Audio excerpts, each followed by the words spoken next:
Hello friends, welcome to home cooking A to Z. ఈరోజు మనం గ్యాస్తో పని లేకుండా సింపుల్గా 5 నిమిషాల్లో రెడీ అయ్యే స్వీట్ రెసిపీని ఎలా ప్రిపేర్ చేసుకోవాలో చూసేద్దాం ఫ్రెండ్స్. ఈ రెసిపీ కోసం మనం ముందుగా ఒక బౌల్లో 1/4 కప్పు వరకు పౌడర్ షుగర్ని వేసుకోవాలి. అందులో 1/2 కప్పు వరకు నీటిని వేసి రెడ్ ఫుడ్ కలర్ని కూడా వేసి షుగర్ని బాగా కరిగించుకోవాలి. ఈ తర్వాత స్టెప్లో మనం బ్రెడ్ స్లైసెస్ని తీసుకొని బ్రెడ్ స్లైసెస్ని ఇలాగా సర్కిల్ లాగా కట్ చేసుకొని పక్కన పెట్టుకోవాలి. ఇక్కడ చూడండి, నేను పాల మీద మీగడను 1/2 కప్పు వరకు తీసుకుంటున్నాను.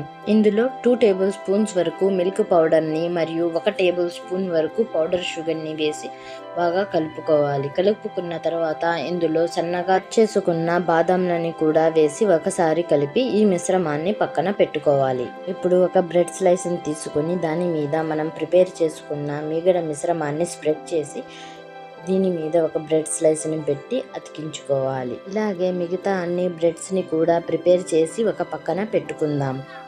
అన్ని బ్రెడ్స్ని ప్రిపేర్ చేసి పక్కన పెట్టుకున్న తర్వాత మనం ఒక ప్లేట్లో డెసికేటెడ్ కోకోనట్ని కూడా వేసి ఒక సైడ్లో పెట్టుకుందాం. ముందుగానే తయారు చేసుకున్న ఈ బ్రెడ్ స్లైసెస్ని మనం షుగర్ సిరప్లో ఒకసారి ముంచి దాని ఎక్స్ట్రా సిరప్ని తీసేసి డెసికేటెడ్ కోకోనట్లో వేసి వీడియోలో చూపించినట్లుగా ఒకసారి డిప్ చేసి పక్కన పెట్టుకోవాలి.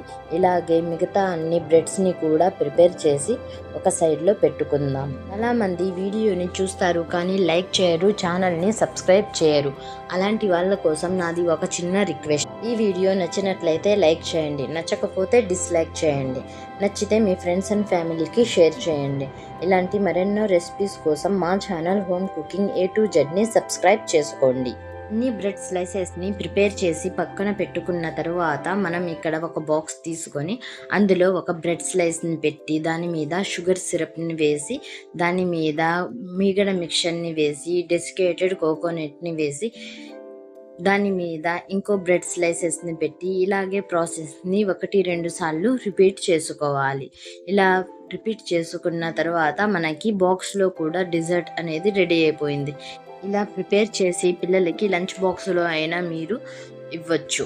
ఈ వీడియోలో నేను 2 విధాలుగా ఈ డిజర్ట్ని ఎలా ప్రిపేర్ చేసుకోవాలో చూపించాను. మీకు ఏ విధంగా ఇష్టమైతే మీరు ఆ విధంగా రెడీ చేసుకోవచ్చు. ఇలాంటి మరెన్నో సింపుల్ ఈజీ రెసిపీస్ కోసం ఒకసారి డిస్క్రిప్షన్ బాక్స్ని చెక్ చేయండి. నేను ఆ రెసిపీస్ లింక్ని డిస్క్రిప్షన్ బాక్స్లో ఇస్తాను.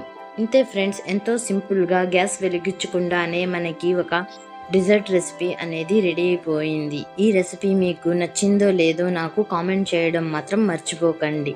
Thank you for watching.